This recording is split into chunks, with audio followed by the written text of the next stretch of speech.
আবারও বিপিএলে কোয়ালিফায়ার দ্বিতীয় ম্যাচে দেখা যাবে সাকিব তামিমের হাড্ডাহাড্ডি লড়াই। যে জিতবে সেই যাবে এবারের বিপিএলের ফাইনালে। মাঠের বাইরে যেমন চলছে তাদের নিয়ে আলোচনা, ঠিক তেমনি আগামী ম্যাচেও দেখা যাবে অনেক নাটকীয় ঘটনা। প্রিয় সম্মানিত ভিউয়ার্স, এ সকল বিষয় বিস্তারিত জানতে ভিডিওটি না টেনে সম্পূর্ণ দেখতে থাকুন। আর আপনি যদি আমাদের চ্যানেলে নতুন হয়ে থাকেন তাহলে আমাদের চ্যানেলটিকে সাবস্ক্রাইব করে পাশেই থাকুন। গতকাল চট্টগ্রাম চ্যালেঞ্জারকে হারিয়ে কোয়ালিফাই নিশ্চিত করেছে তামিম ইকবালের ফরচুন বরিশাল। তামিম ও কাইল মার্সের বিধ্বংসী মারকুটের জোড়া 50-তে 7 উইকেটের বিশাল জয় তুলে নেন তামিম ইকবালের ফরচুন বরিশাল।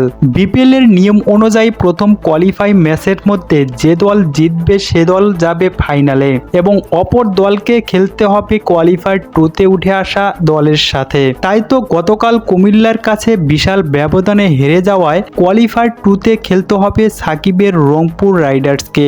আগামীকাল কোয়ালিফায়ার 2-তে মুখোমুখি হবে শক্তিশালী ফরচুন বরিশাল এবং শক্তিশালী রংপুর রাইডার্স, অর্থাৎ সাকিব বনাম তামিম। প্রিয় সম্মানিত ভিউয়ার্স, আগামীকাল মাঠে কে জিতবে সাকিব তামিমের হাড্ডাহাড্ডি লড়াইয়ে? এ বিষয়ে আপনার গুরুত্বপূর্ণ মতামতটি জানিয়ে দিতে ভুলবেন না আমাদের ভিডিওর কমেন্ট বক্সে। ধন্যবাদ সবাইকে।